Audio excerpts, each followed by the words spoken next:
Tam bir şey olmaz. İsimleri vermiyor. Evet. İsmi vermeye ihtiyaçları var. Tabii siz vermeyeceksiniz. O isim verse bile biz vermek zaten.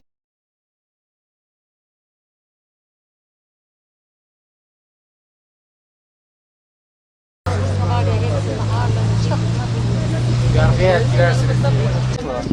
Siz girersiniz. O kim? Onların avukatı.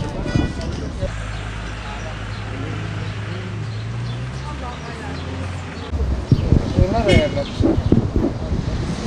Kime önce boşandıracak, kime verecek? Bugün Malatya Cumhuriyet Başsavcılığımıza toplu olarak yapmış olduğumuz suç duyurularımızın nihayete erdiği bir gündür. Basında da çıkan haberlerde görmüş olduğunuz Alaca İnşaat, Alaca Yapı İnşaat, SUYAP Yapı Grubu İnşaat yetkilileri başta olmak üzere onların işbirlikçileri hakkında Cumhuriyet Başsavcılığımıza yapmış olduğumuz başvurular neticesinde savcılık sesimizi duymuş ve bu kişilerin cezalandırılması adına önemli adımlar atılmıştır. Öncelikle savcılığımızın titizlikle, büyük bir özveri ile yürüttüğü bu denli geniş kapsamlı soruşturmanın nihayete erdiği için mutluyuz. Adalet ve hukukun tecellisinin bundan sonraki aşamada da devam edeceği hususunda inancımız tamdır. Malatya'da bir dairenin birden fazla kişiye satılarak tapuları daire sahiplerine verilmeyerek 100-150 sayıda kişinin mağduriyetine yol açtıran Alaca İnşaat yetkililerinin işlemiş olduğu suç nitelikli dolandırıcılık kapsamındadır. Bir ev birden fazla kişiye satılmış, aynı zamanda bu şahısların paravan şirketler ve üçüncü kişileri kullanarak mal varlıklarını kaçırma girişimleri olmuştur. Hali hazırda dahi Ankara ve bazı illerde inşaat faaliyetleri devam etmektedir.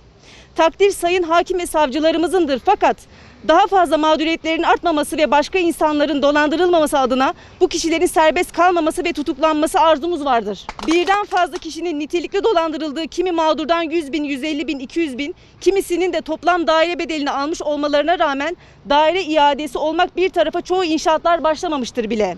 Zincirleme suç vardır. Suçluların en ağır ceza ile yargılanması talebimiz vardır. Hem biz avukatları hem de mağdurları defalarca kez bu mağduriyetlerin giderileceği hususunda kandırmışlardır. Yıllar içinde yapmış oldukları isme dayanarak 2017 yılı itibariyle bu suça yönelik eylemleri başlamıştır. Alaca İnşaat önderliğinde başlayıp devamında akabininde içinden ayrılanlar ile birlikte mevcut halini almıştır. Fakat ortak olan ve çıkan kimseler de kanunen 2 yıl gibi bir süre müteselsilen sorumluluk taşımaktadır. Bu nedenle tüm bu kişilerin yargılanması talebimiz vardır. Mağdurlara bu denli mağduriyetleri yaşatıp şu kısacık ömürlerinde sahip olacakları bir evi dahi onlardan alan, bazı mağdurların kirada yaşamalarına neden olup hayatları boyunca hem kendilerinin hem ailelerinden kısarak biriktirdikleri, kimi zaman da emekli ikramiyeleri ile bu kötü niyetli dolandırıcı kişileri kaptırmış oldukları paralar neticesinde sadece bir kişinin değil, onlarca, yüzlerce çocuğun, kadının hayatını olumsuz manada etki etmişlerdir. Mağduriyet çok fazladır. Bu kişiler bu zamana dek ellerini kollarını sallayarak dolaşmışlardır. Ayrıca arsa sahipleri dairelerin tapuları kendilerinde olmasına rağmen daireler birden fazla kişilere verilirken neden imza atma hususunda hassas davranmadılar? Paravan şirketleri devirler yapılırken arsa sahiplerinin de bilgileri vardı. Sayın savcılığımızca bu durumun da incelenmesini talep ediyoruz. Evet. Bu saatten sonra adaletin ve hukukun doğru tesisi için başta Başsavcılığımız Ağır Ceza Komisyonumuza inancımız tam olmak ile birlikte biz de hukukçular olarak gerekeni yapacağımızın sözünü verip bu kişilerin en ağır ceza ile yargılanmalarını sağlayacağız. Saygılarımla Avukat Elmas Karakış. Ben Yeter Akın. 2014'ten beri evim bizde bir daire parasını aldı.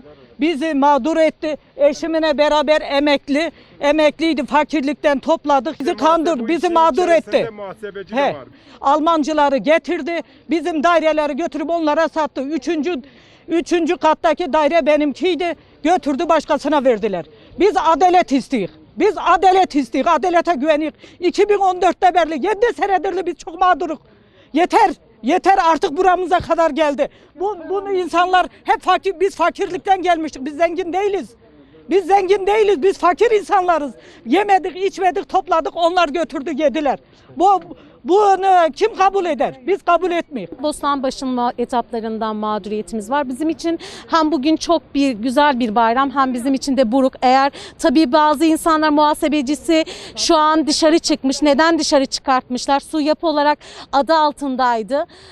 Biz onun için çok üzüldük muhasebecilerinin çıkmasına. Muhasebecisinin isminin dışarı çıkması bizi üzdü. Onun da içeride olmasını biz istiyoruz.